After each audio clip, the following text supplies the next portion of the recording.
Okay, so hi, I'm Marcuson. This is me reviewing the Dominion Renaissance preview cards. So, over the past week, Donald X Vaccarino, the creator of Dominion, has been um, giving us previews of the cards that are going to be coming in the upcoming Dominion Renaissance expansion, which is, I think, now somewhere late October it's coming out. So, yeah, so maybe in a month, almost a month's time, it's going to be out. But he previewed a sets of 5 sets of cards across 5 days, and they've been available to play online on the Dominion.game site. That's run by Shuffle IT or Shuffle It. I don't know how to say it. So anyway, let's get on to. Well, I've actually played these cards on the online client, so getting a taste for how they work. Getting some opinions on them, and that's what I'm going to be sharing today. I'm going to be sharing what I thought of these preview cards, having played some of them, well, all of them at least once so far. So let's get started. The first one here on the top left is Mountain Village. So it's +2 action. It's an action that costs 4 +2 actions. Look through your discard pile and put a card from it into your hand. If you can't, +1 card. So this is like Harbinger, but better because it's right away. You don't need you don't need to pair these up to get the card from your discard pile, and it's Village, so it's doing a lot of work for you. It's letting you play your terminals, and then after you gain a card earlier in the shuffle, you can pick it up again if you have these. It's really nice for that. And if you don't have any cards in your discard, you just get +1 card. So it's basically a 4-cost Village. So it's great, except you have to be careful when you're playing with things like Warehouse that, let's say, draw and discard, or Oasis that discards a card. Typically, you're going to discard junk. But if you don't have at least 1 or 2 good cards in your discard pile when you're playing with Mount Vigil, you're going to be forced to draw the copper that you discarded. So it kind of defeats the point of the sifting, but of, let's say, the discarding the bad cards. But you still want to do that because you want to be drawing, because then why are you?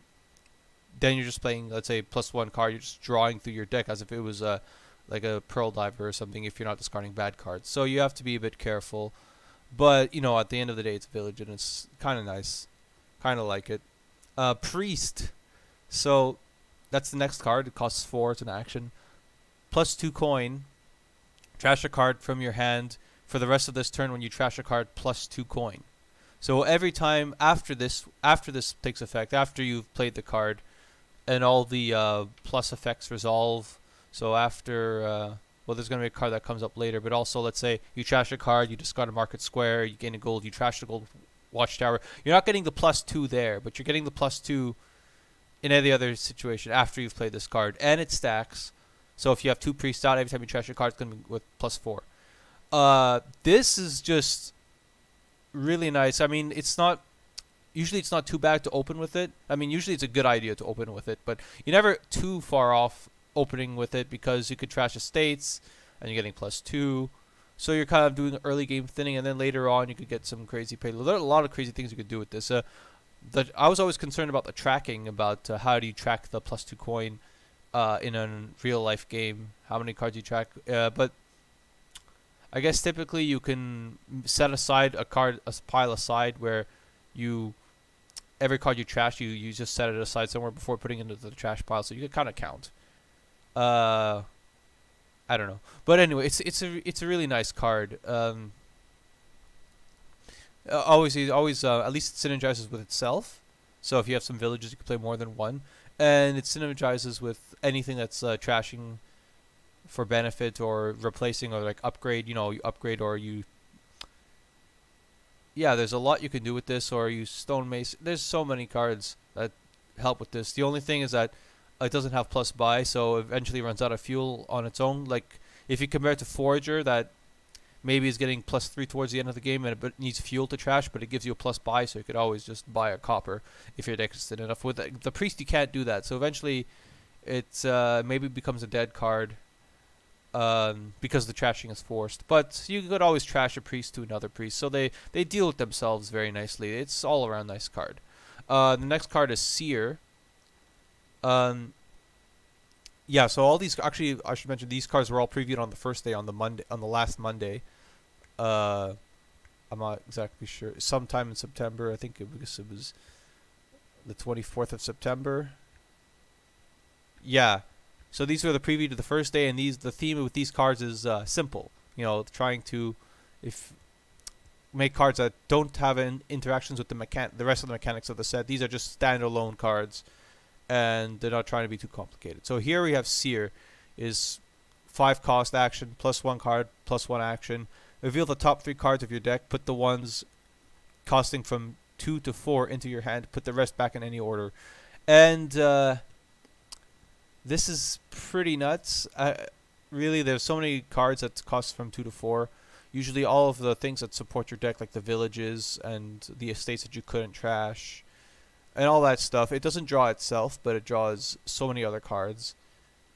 And you just get a few. Like once you get like a bunch of these, you're just you're having so much control of your deck. It's like getting if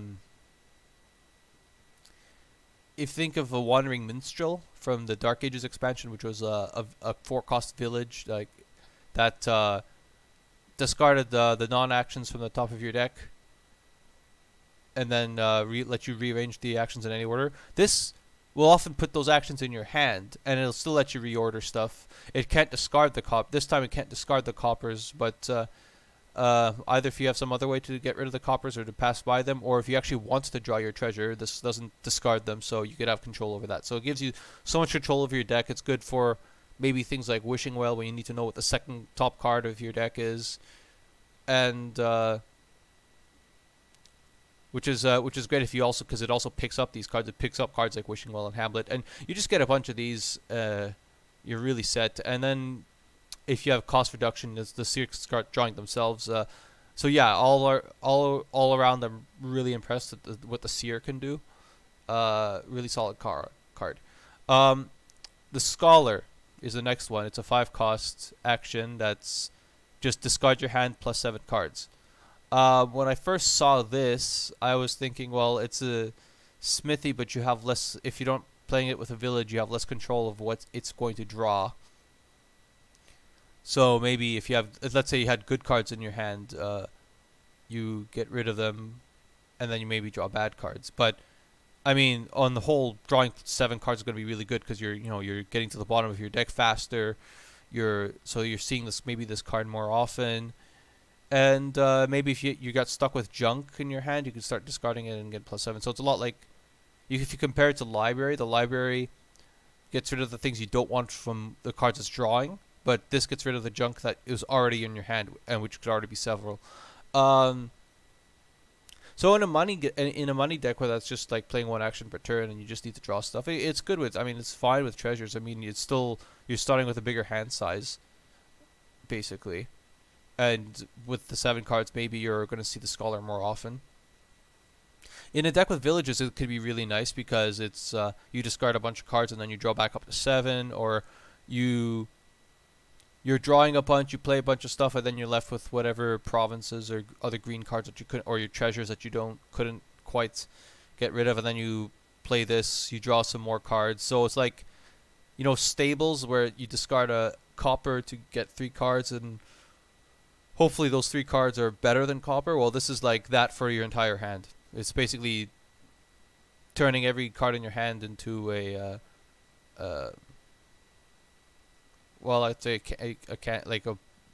lets you draw a card, lets you discard and draw a card for every card in your hand. So that's going to be really nice when the cards, most of the time, by the time you play this, you're having a bunch of cards that you can't play in your action phase. So this is going to be quite nice. It costs 5 and it doesn't stack well with itself, so that's the thing. You want to be playing it with cards that, let's say, don't replace themselves in your hand. So, I don't know, Candlestick Maker.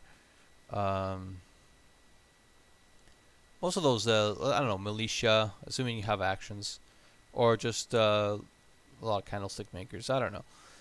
The next one is Experiment. So, Experiment is a 3-cost action, which is +2 cards, +1 action, return this to the supply.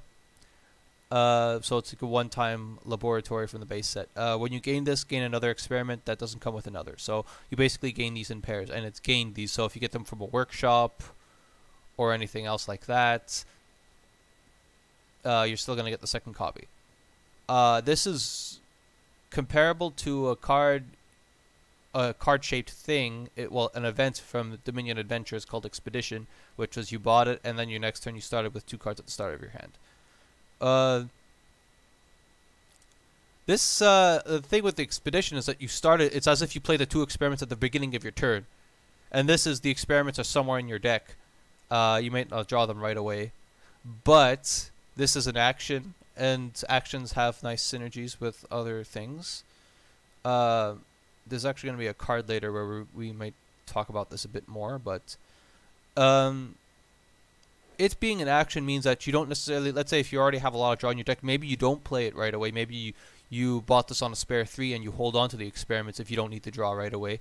Typically, you wouldn't do that early game. You only do that if you already had like a really nice deck that's drawing itself every turn, and then you had a spare 3, so you bought an Expedition just to help you with the provincing phase. So yeah, that's the thing with this. It's very cheap source of components that they're temporary, but you don't have to spend them. You're not forced to spend them the next turn, so it's like you're saving actions. And maybe you'll play like one experiment to keep going through your deck. Maybe you'll save the other one.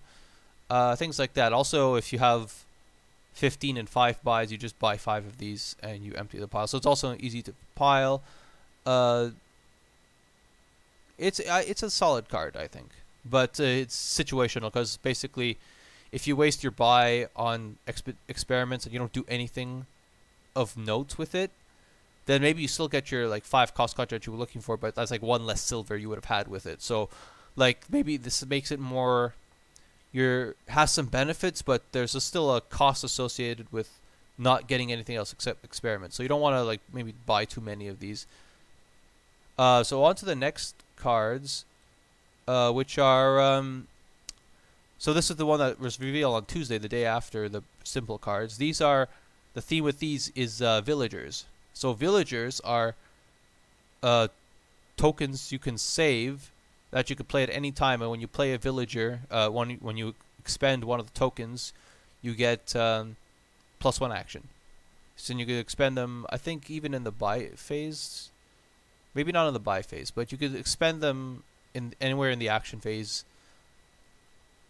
Like really, it's flexible. So you can spend them any time in the action phase to basically get 1 action back. So, for example, let's say this first one is Acting Troop. It costs 3, and it's +4 villagers trash this. So you'd play this, you'd be at 0 actions, but 4 villagers that would go onto your villager mat or something. There's a mat that it shares with the other tokens we'll see a bit later. So if you want, you could spend one of those villagers right away and continue on your turn. Maybe you play, and then if you do that, you could play a Smithy. It draws 3 cards. You're again back at 0 actions, but you'll have 3 villagers left, and if you have an action you want to play in those cards you drew in your current hand, you would spend another villager, and then you have 1 action again.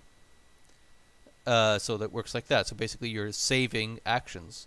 It's quite nice. The Acting Troop itself is one that's going to be a very nice boost if you, let's say if you already have villages, but you maybe only have 2, and you want to, let's say, to make sure that at the start of your hand, if you draw your Smithy before your villages, you can still play the Smithy, and if you draw the villagers later, you can expend the villager token, like that. So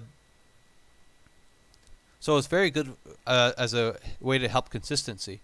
As the only village, it's actually pretty nice. It still works as long as it's uncontested. If it's 2 or 3 players, everyone needs the Acting Troops. Eventually, they'll run out, assuming you can't get them back. But if you're the only one, you could still sustain a deck. Especially if it has a few other sorts of villages, you could sustain a deck for a very long time on just villagers, on Acting Troop. And maybe you'd go light on the terminals. Maybe you play only like 2 or 3 terminals per turn, but they're like the big terminals are the ones that draw. So let's say the Smithy or the Margrave or something big, like some important terminal. And then every turn, at the end of your turn, you buy another Acting Troop, and then with some remaining villagers, you find just enough action. You play just enough actions to find the Acting Troop again, and you play it again. So, yeah. So you want to basically let you start your turn with an excess of actions ready to go. So that's really cool. I'll go on to the next card, Sculptor. I actually like the Acting Troop a lot. The Sculptors, the next one, it's costs 5. It's an action. Gain a card to your hand costing up to 4. If it's a treasure, plus 1 villager. So, in every game, you have copper and silver that are cost up to 4. So, you can use this to gain a silver to your hand, and then you get a villager that you can maybe play right away if you have another action play, or save it. So, if you do it like that, then it's like Explorer from the Seaside, where it's a 5-cost action. You gain a silver to your hand, unless you reveal a province, which is gold. This is, you get a silver, and then you get maybe an action. And you're not stuck, and it goes to your hand, and you're not stuck only getting silvers. You could get anything that costs up to 4. So and it'll still go to your hand. So you could gain a village, like a mountain village. You can gain, I don't know, a knight card from the previous Nocturne expansion. You could gain anything and costs up to 4. You just won't get the villager. Maybe you don't need the villager, so you're basically using it as like a workshop that gains stuff to your hand. And if you don't have the actions, you can't use it right away. So, but if you had on a previous turn, you gain the silver, goes to your hand. It's fine. So this one I feel is more situational, because in order for it to, if your turn roll space is tight, like if you could only play one action that doesn't give other actions per turn, you're going to have to be gaining several silvers for this to not cost an action, or to have the villagers you need. And then at that point, how do you get rid of the silvers? Maybe they make it that you don't do much with you don't draw too much with your deck, because you don't see too many of your draw cards, because you gained a bit of silver. It also costs 5, which is competitive, a competitive price point. But this is still, in any case, when you have some actions, let's say from villages, and this helps with consistency, but this is also just gaining more of those to your hand. So it gets, in the right deck that supports it, it's pretty nice. I think this is one of the more situational ones, but it still has potential, especially when you're towards the end of the game, when you just want more economy and you just want more silver. So that just gaining you silver to your hand every turn, it's okay if it was doing work for you the rest of the game. The next one is Recruiter. It's a 5-cost action that gives you +2 cards, and then you trash a card from your hand, +1 villager, per 1 it cost. So if you either play this, you trash an estate, you now have +2 villagers, which you can spend right away, or you can save them across turns. They don't go away. This is this is very strong. The only drawback with this is that you're forced to trash something. But I mean, this is only +2 cards. But typically, you're not going to be relying this as your only draw. Hopefully, you're not relying this as your only draw. This is more for helping you see maybe some important cards a bit faster, and then giving you the actions at the store to let you play them. So it gets pretty major. I mean, at the beginning of the game, you could already trash estates, and often you won't even have to like spend the villager there. You can if you want, and you draw first, so you could tell for sure if you want the villager. And then later on in the game, you trash anything that was good in the early game but has lost its usefulness. Let's say a moneylender that was trashing your coppers, or some other trasher, or even just a silver, and you basically get so much reliability with those extra villagers. This definitely, as long as you have gains, this could be your only village. This could be your only source of actions, just the villagers that are being gained from a recruiter. It definitely worth costing 5. I think it's very powerful. It's just what's powerful about the villagers is having a villager at the start of your hand. So if you're, let's say, playing with Smithies or Wharf from Seaside, or anything that draws, basically anything, a tournament, or even let's say Scholar, something that you want to play early on, but it's going to end your turn prematurely if you don't have a village with it to start. You have a few villages at the start of your turn, you're good to go. It's like having fishing villages all the time from Seaside. Basically, they're like fishing villages that don't give you a coin, and only if you need to, and so they could save them across. They stack. They save across turns. The consistency that these give you, if you have draw, is you play the draw, and then at the end of your turn, you find the card that gave you villagers in the first place, so that like Acting Troop or Recruiter, and you play that again, you get more villagers, and you start over. And the fact that Recruiter is trashing, like thinning your deck at the same time that it's giving you that stuff, it's nuts, if you ask me. I'm going to go on to the next set.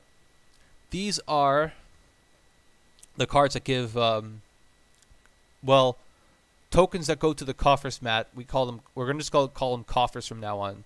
So coffers are coin tokens that you can store, and basically when you say +2 coffers, you see +1 coffers. It's a token that goes to the coffers mat, and then at your buy phase, before you buy anything, you could spend any number of coffers for +1 coin.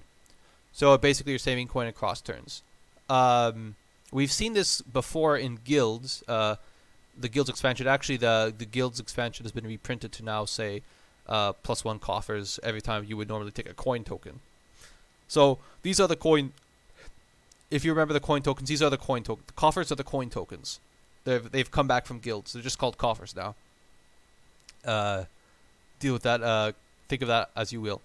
Let's go on to the cards, though. The first one we have here is Villain. It's a 5-cost action that, and it's an attack. It gives you +2 coffers, and then each other player with 5 or more cards in hand discards one costing 2 or more, or reveal that they can't.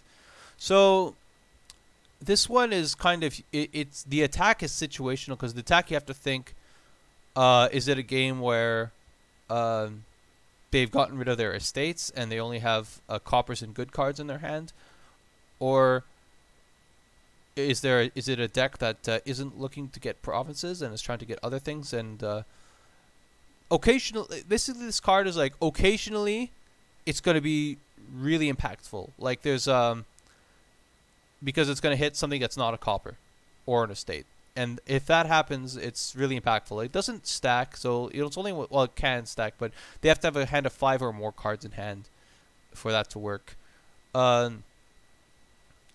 So let's say it doesn't work with other discard attacks. If you play a militia, then it doesn't work. You can play this and then the militia, then maybe you do some damage. The attack, okay, as I was saying, there's in the previous expansion Nocturne, there's a hex that makes someone discard a treasure or an action. Occasionally that does. Occasionally that's actually pretty damaging. I feel like Villain is the same, but it would really have to be a deck that's like not getting green right away. But forget about the attack. The other thing it does is +2 coffers, so which is actually kind of nice. So basically, it's like +2 coin, but you could spend it any time. It doesn't have to be right away. Altogether, it's an okay package deal, but it's not something you really want to get too many of, because it costs an action and the attack doesn't stack. You get like 1 or 2 of these. It's fine. Maybe occasionally you'll do some good damage. It's just unlikely to be completely game warping its attack, but it's altogether, it's basically a package deal kind of thing. I find it so-so. The next one is Ducat or something. I always thought of them as Ducats, but I think it's like Ducat is the pronunciation. Okay, anyway, it's a treasure that costs 2, and when you play it, you get a +1 coffers, +1 buy. The plus buy is, remember, it has +1 buy. That's something you can easily miss. So when you gain it, you can trash a copper from your hand. So altogether, this is a really how do I put this card? This is it's very similar to a card from guilds called Candlestick Maker. The Candlestick Maker was +1 action, +1 buy, +1 coffers. This is that, except it's a treasure, and you can trash a copper from your hand when you gain it. So you would think, oh, but this is better because it doesn't even cost an action. I could draw with the smithy. Well, that's the thing. There's synergies with cards being actions, and there's synergies with cards being treasures, and they're different. There's actually a big list someone made about all the differences between, let's say, Candlestick Maker and Ducat, and how having a different type impacts the card.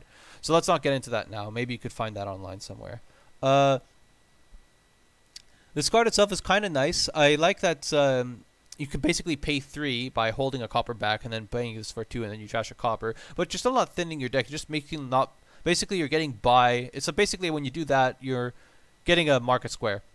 Market square is like +1 card, +1 action, +1 buy. So basically, you're saying, by getting rid of a copper, I'm getting a market square that gives me a coffer. Because likely, if you don't have a copper, So basically, yeah. So basically, it's like a phantom. It's like phantom buy being added to your deck, and a phantom coffers being added to your deck. So that's kind of cool. And if you get a bunch, you could get a bunch of these if you want, and then you could store a bunch of coffers. But usually, like you're going to be spending most of those coffers. Usually, not only you would do that if so for some reason the buy is super important.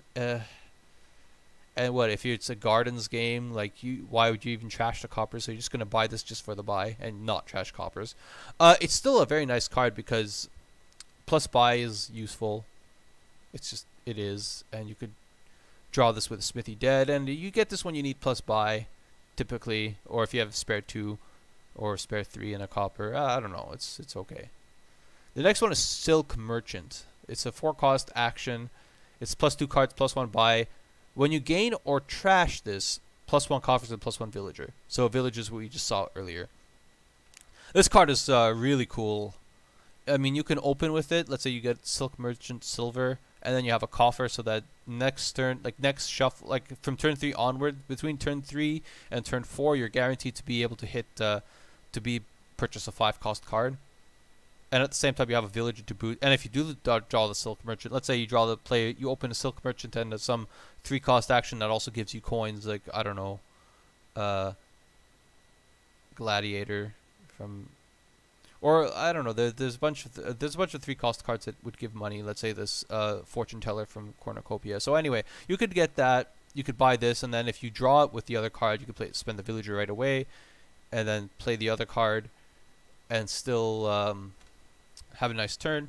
And the card itself draws and it's buy. So first of all, if you look at this card, it plus cards, buy, coin, action. So it's basically comparing it to, if you remember Market from the base set, that's also had the four keywords: card, action, coin, villager. This also gives all 4. So basically everything you would gives you all the vanilla bonuses, and 2 of those are savable.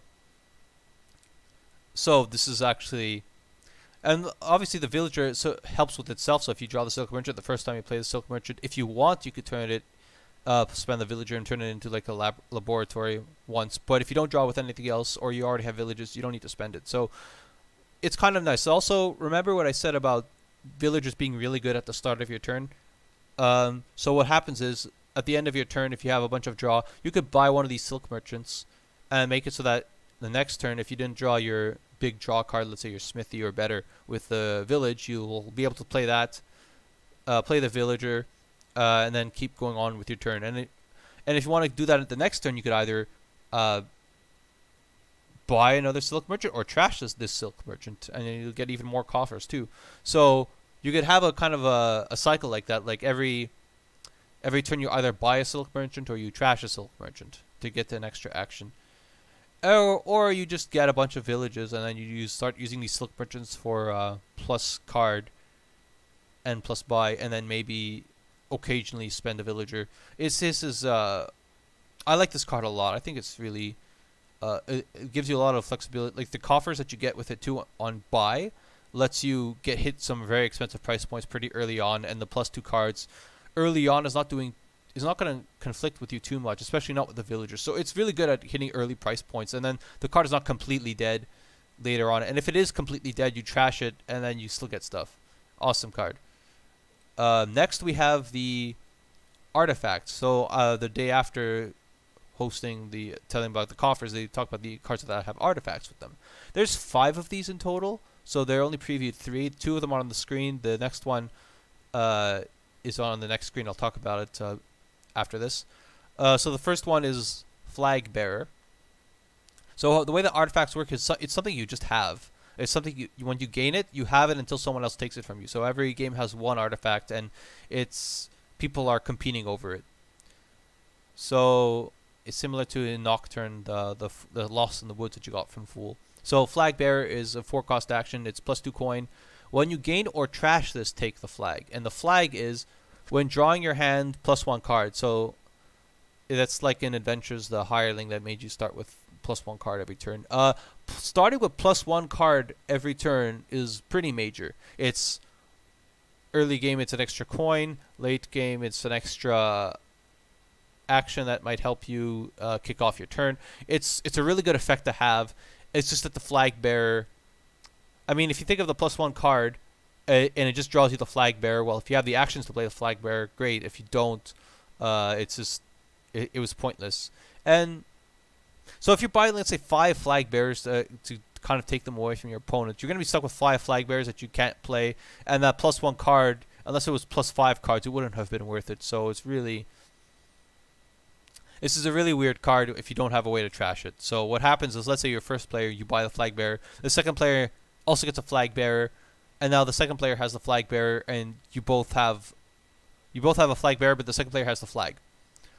And if you want the flag back, you have to buy another flag bearer. But if that second flag bearer is going to be, let's say, preventing you from playing other actions, then you're wasted your time. And so basically, oftentimes you don't want to be the first person to go for this, unless.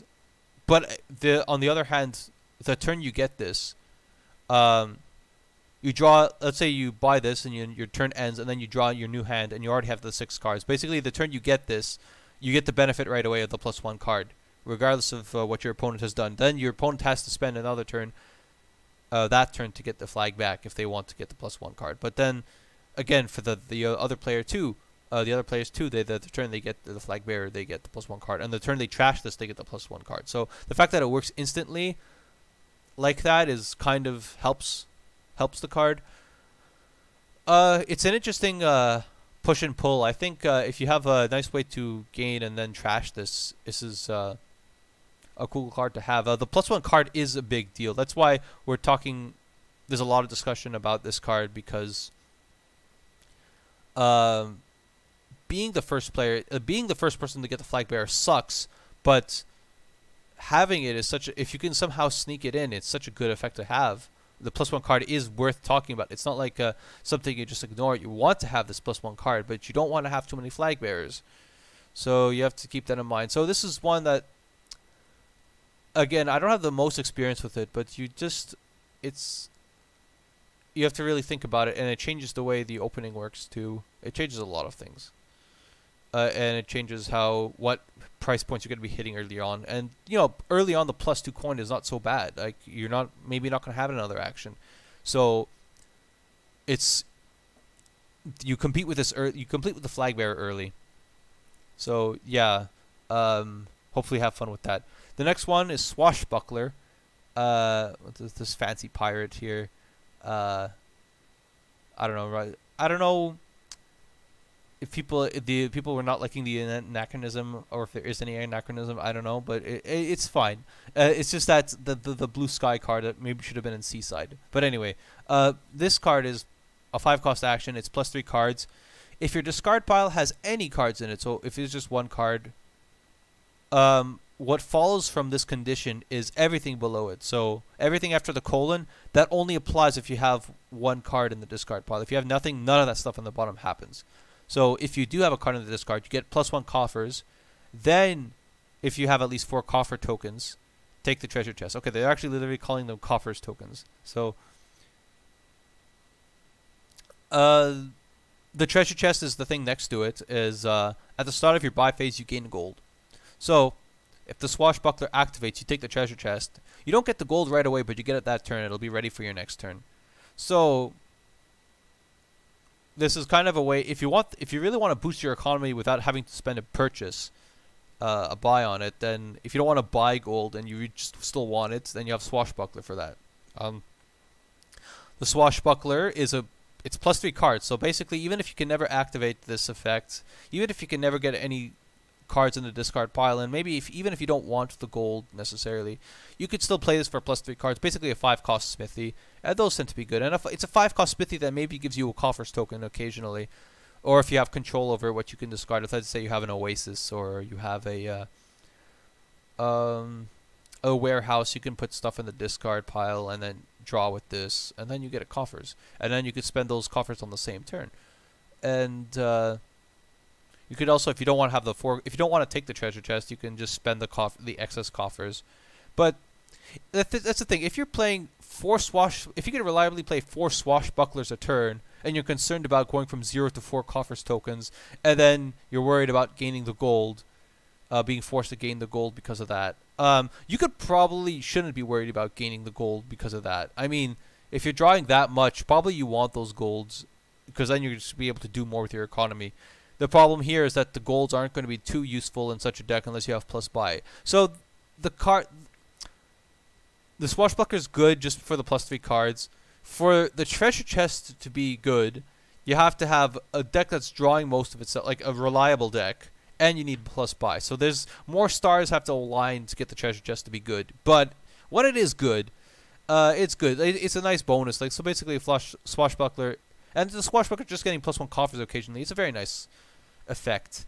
It's maybe not Margrave level. I mean, Margrave was like +3, plus buy, make the other players draw and then discard down to 3. That's nuts. But everything looks bad compared to that. But you know, Swashbuckler is still going to be a good card for your deck just for the draw and maybe the coins.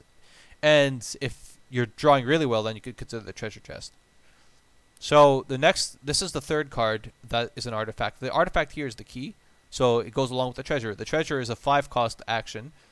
It gives you +3 coins. No matter what it has a choose one below, but you always get the +3 coins. So it's already a 5-cost terminal worth of gold, and it's going to be better than that if once we read the bottom text. Okay, so the bottom text is choose one, trash a treasure from your hand, or gain a treasure from the trash to your hand, or take the key. So that's 3 choices. So the first one is trash a treasure from your hand, and +3. So if you trash a copper, that's like Moneylender for 5. Not the greatest, but it's still something. It's still something to do, like, if you get this early on. The second one is gain a treasure from the trash to your hand. That's any treasure. Any treasure, including the heirlooms from the Nocturne expansion, including anything that costs 7, including any treasure. It goes right to your hand. So that's like Courtier from the 2nd edition, Intrigue, but better when it gains a gold. Because it's like, you're getting the +3 coins, then you're getting the gold into your hand. You're getting the gold and it's going to your hand, so you don't even have to draw it after. So it's crazy what you can do if you're, let's say, trashing golds for benefit. Let's say you're modeling gold to province, or you're trashing gold to get a bunch of villagers from the recruiter, and then you just get it back with the treasure. That's nuts. The third thing is take the key. The key is at the start of your turn, +1 coin. So that's probably the least impactful of all of the 2 other artifacts we've seen. There's going to be 5 in total, but we only saw 3. That's not necessarily true, because maybe the treasure chest is too hard to activate, but it's less impactful than the card typically. The card you get from the flag.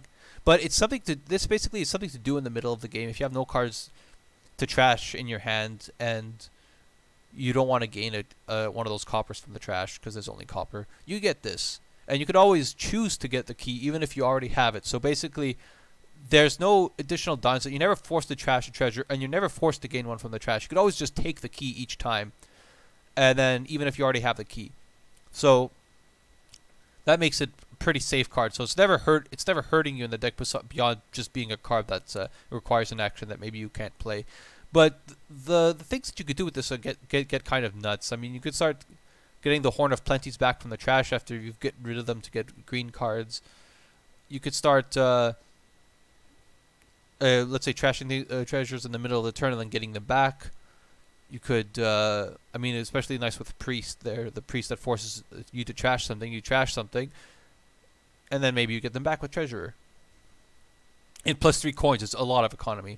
It's just that it doesn't have plus buy, but you're gaining, it's plus gain, so that's kind of, it's good in its own way. This is a really nice card, I think. This is, I didn't think too much of it at first, but you know, starting off as a moneylender or better, and then doing a bunch of stuff. Like sometimes you just trash a card just because you have Priest in play, and then you have another treasure that just gains the thing back.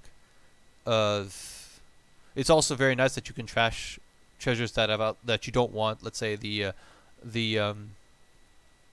humble castle from the original the Empires. So basically that treasure that is the first castle, and then at the very end of the game you could just get it back.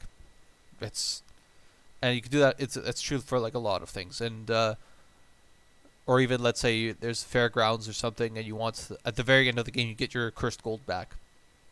So that cursed gold from Nocturne. So this is so much things you could do with the treasure. So the final day previewed the thing called projects. Projects are they work a lot like the events from Adventures and Empires expansion. You buy them and you get an effect, but the twist here is that you start the game with 2 wooden tokens.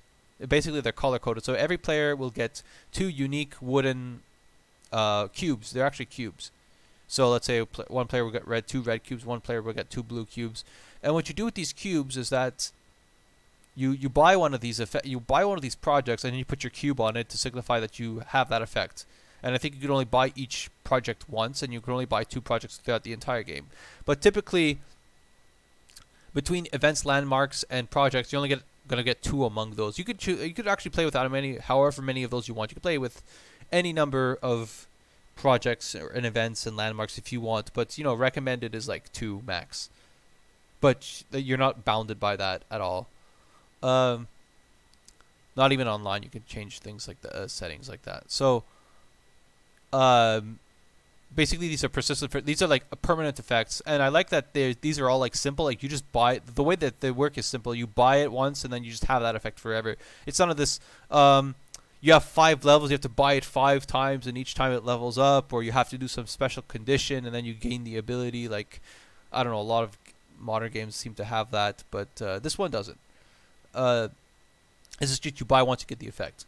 So, like starting off with the first one is a fair. If costs 4, and at the start of your turn +1 buy. So basically, you buy it once, and you have plus buy for the rest of the game. You get that when you need plus buy. I mean that's a fine. There's not too much to say about the fair. The next one is silos. At the start of your turn, discard any number of coppers revealed, and then draw that many cards. That's kind of cool. That's really cool if you can't trash the coppers. It's just early game. Let's say you buy silos, and then you discard a bunch of coppers, and then you draw estates. That's not so great. You have to be careful if you're trying to hit a certain price point. Let's say you need to hit 4. You need to have at least 3 on your next next turn. Let's say you start the turn with an estate, and then you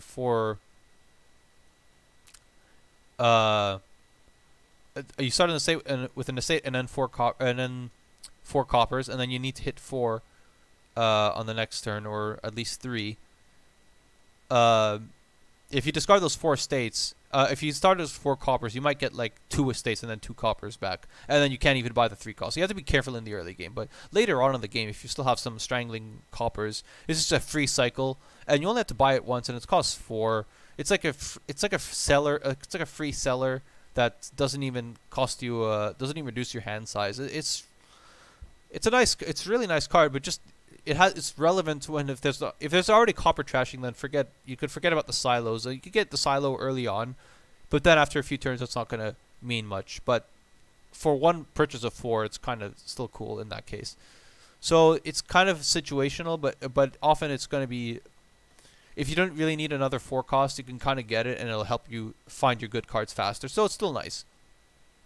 The next one is Citadel. It costs 8. That's as much as Province. So you're giving up a province. You're really giving up a province because you can't gain this. You can't even reduce its cost. It costs 8. You have to pay 8 for this. The only time you could cheat that out is if you, let's say, played a contraband and they named province. I don't know. What it does is that the first time you play an action card during each of your turns, play it again afterwards.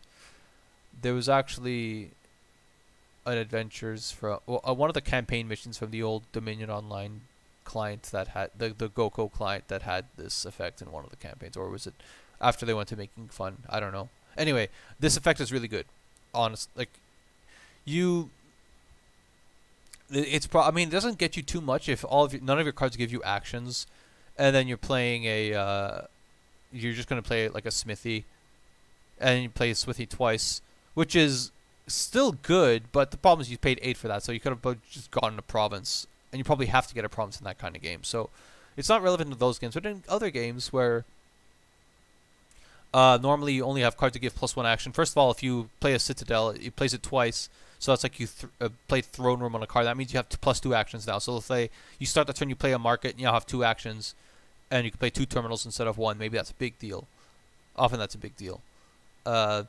And if there's plenty of villages and stuff, then you can play. The problem with here is that if you have to start the turn by playing a village, then you're playing the village twice, and often that village is not going to be drawing too much, unless it's something crazy like City Quarter from the Empire's expansion.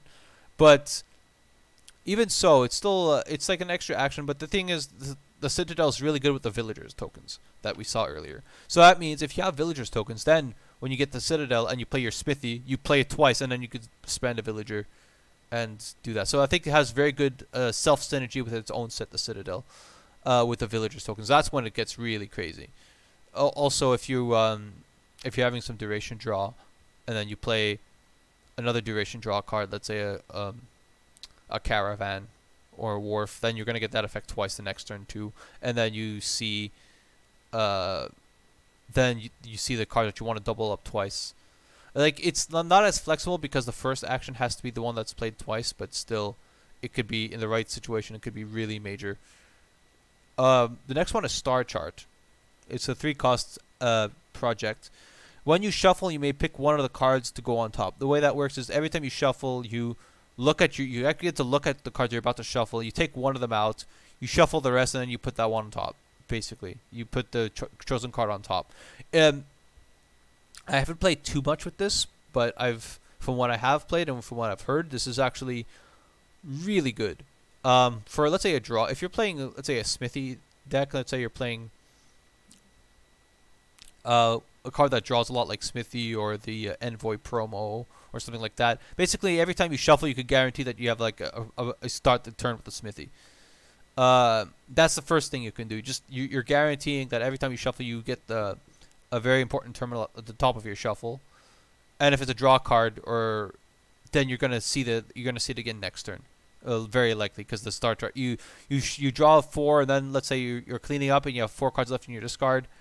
You draw you basically shuffle. You get to do the shuffle thing and put a card on top before you draw those other cards. So you're gonna be top decking something very nice on cleanup a lot.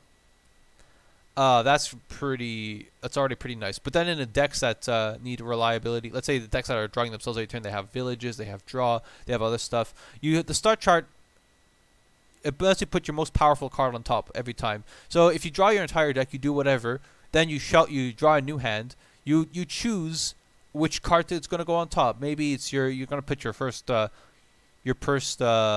lost laboratory, or your first lost city, or your village, even just your village on top. Just starting the turn with knowing that you start a turn with the village is really powerful. Like I said with the villager tokens, starting your turn knowing you're going to have some actions to spare, letting you, let's say, play your Smithy or variant of Smithy first is really good. So this is like that if you have a village. So then you play the village, and then you know that you can play your Smithy every turn.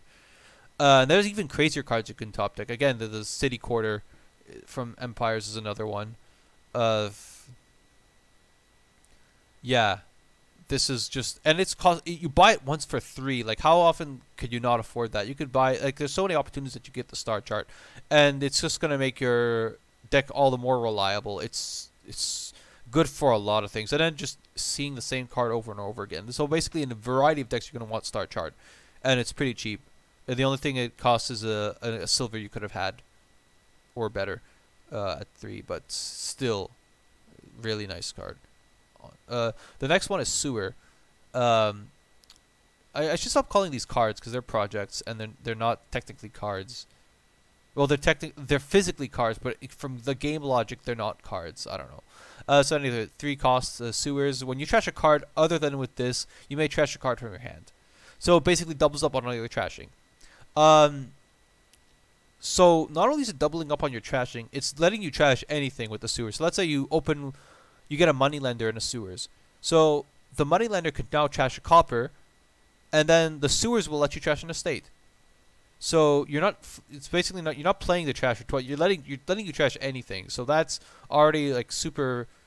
Lets you trash all the junk that you want, and it's not tied to things. So the things like Hermits from Dark Ages and other trashers, they love the Sewers. Actually, with Remake, you get to trash 4 cards, because Remake from Cornucopia, you basically trash 1 card twice. like as if it's like 2 instructions. So this will let you trash it 4 times. The way the trashing works here is that immediately when you trash a card, you immediately trash another card.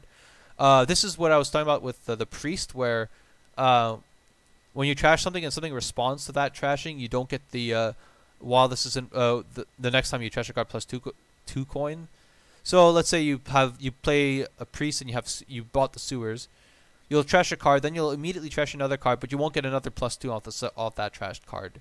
And then after that, the card you trash after you've played the priest will affect. But the sewers resolving in the middle of a priest does not get you that coin. That's just #1 rules question. The sewers is, I mean, it's nice that you're trashing faster. It's just that you have to have another card to trash, and occasionally, let's say at least online, you'll get the sewers and there's no other way to trash cards. Which is a shame. But in real life, you just don't use the sewers in a board that doesn't have trashing. I mean, you could always veto a card. You have a lot of flexibility playing in real life. So, I mean, how useful this is depends on if the trashing is already fast anyway. Like if you have, let's say, a chapel or something.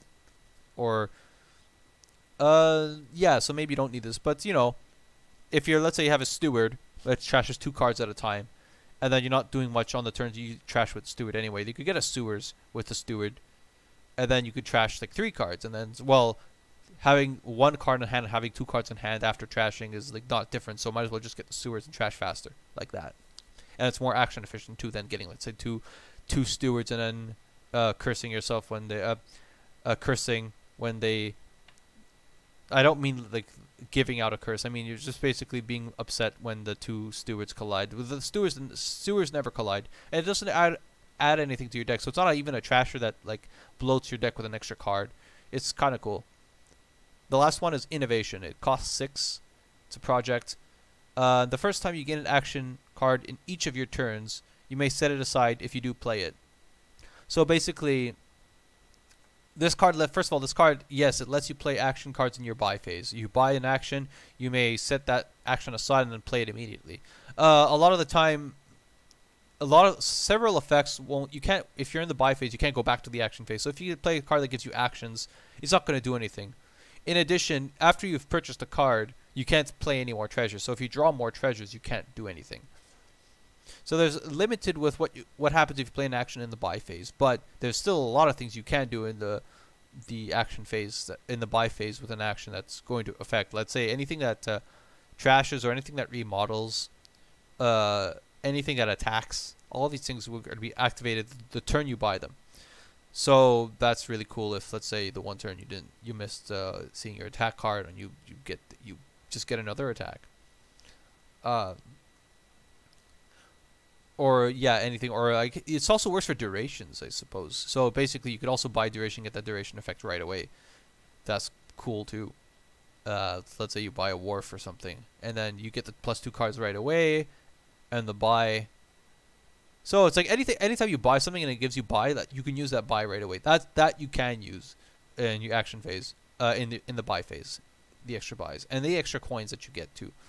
You can't play any more treasures, but you can still get extra coin. And then the next turn, the duration effect activates. So then what's really cool is when you gain an action card in the middle of your action phase, let's say through, I don't know, Sculptor or Workshop or something, you could play that card immediately, which is, if it's a village, that means that you can continue with the action phase, even if it's the only action you play. Let's say you just start the turn, you play a Workshop, you gain a village. You can set it aside and then play it, and then you continue your turn, and now the next time you have the village in your deck, so you're less likely to be in that situation, and you could actually use the Workshop to gain other cool things, like things that give money. Also, this card is pretty awesome, honestly, really. I mean, it's expensive. It costs 6, and at that price, you could have just gotten a 5 cost or like a gold or something. But you usually, and you only have to buy these once, right? So usually this is going to be worth it, unless like there's like no way to gain actions in the middle of your turn, and nothing in the buy phase is really interesting to play. Nothing's interesting to play in the buy phase. Then maybe you could skip the innovation, but overall it's really solid card.